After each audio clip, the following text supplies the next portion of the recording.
বন্ধুরা আমার পেছনে বন্দে ভারত দেখো। বৌদি তুই বন্দে ভারত কবে দেখেছি খেলাটা? ওইটা বন্দে ভারত নাই, আমার এইটা বটে। গার্লফ্রেন্ডকে বউ ভাবছো? ভাবো ভাবো। ঠিক আছে। ছোটতে আমিও থামস আপকে মদ ভাবতাম। আমি ছোটবেলায় থামস আপকে মদ ভাবতাম গাড়া মারাতে। ছোটবেলায় থামস আপকে কে মদ ভাবে রে? আমি যখন গাইস দেখো জলপরা, তোমরা জলপরি দেখেছো? দেখো জলপরা দেখতে পাইছো? কালকে নারী আমরা জলপরা দেখি নাই রে, তুই জলপরা দেখালিস, বিরাট ভাগ্য আমাদের। তো জলপরাটা যদি এর খুশিটাই এসে একটা জোক লটকি যায়, তখন জলপরাটা ভকি পরা হয়ে যাবে নাই। তো হ্যালো বে, ভালো আছো তো?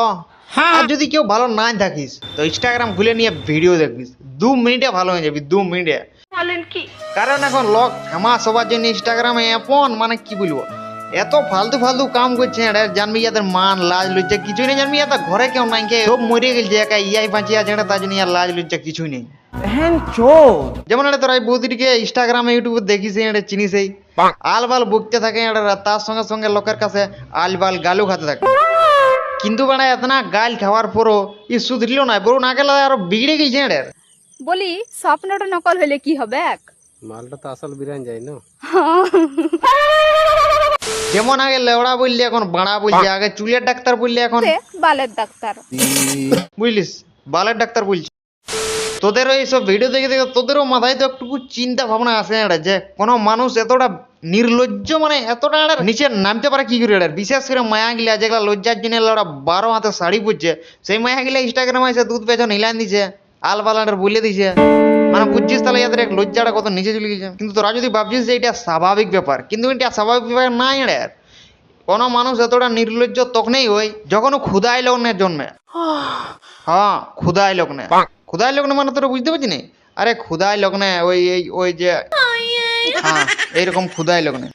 আর এই লগ্নে যারা জন্মিবে তারা হাবড়া বললে লড়া শুনতে পাবে, যদি এটা টকি বলিস তো ভকি শুনতে পাবে। মানে একটা রেক কথায় বলতে গেলে এদের মাথাটা এতটা বিলাতি বাইগন ঢুকা থাকে যে আর আগে যদি একটা কলা দেখাস তো বাড়া দেখতে পাবে, বেলুন দেখালে কন্ডম দেখতে পাবে, কারণ দেখবি জুড়িয়া দাঁড়ায় রাজপুরা মুদ্রার খাট গিলা যেগুলা ঘুলতে থাকে ওই লেখা জলপুরা দেখতে পাবে। গাইস দেখো জলপরা, তোমরা জলপরি দেখেছো? দেখো জলপরা দেখতে পাইছো? ই সালা কুইলা উড়া পুরাটা বলছে জলপরা। জলপরা মানে জানে কি ব্যাপার, ওটা কি জিনিস ওটা? যদি এরকম জলের ধারে ঘুমায় থাকে তো কোনোদিন মুদ্রার কাঠ বলে কুকুরের মধ্যে দিয়ে তুলে যাবে, আর বলছে জলপরা। বলে জলপরা। ধরো তুমি কোথাও কাজ করতে গেলে, এই ব্যাঙ্গালোর, তামিলনাড়ু, হই চেন্নাই যথাই গেলে, আর তোমার বউকে ঘরে রেখে দিন গেলে, আর তোমার বউ দমে খুশি আছে, তোমাকে আসতেও বলছে না, ইয়ার মানে বুঝে লিবে, তোমার বউ ভালোই আছে, তোমাকে দরকার নেই। সত্যি কথা বলতে গেলে এইলা মানুষের পরে দেখায়, কিন্তু এগুলা অরিজিনাল একটা কুকুর বটে।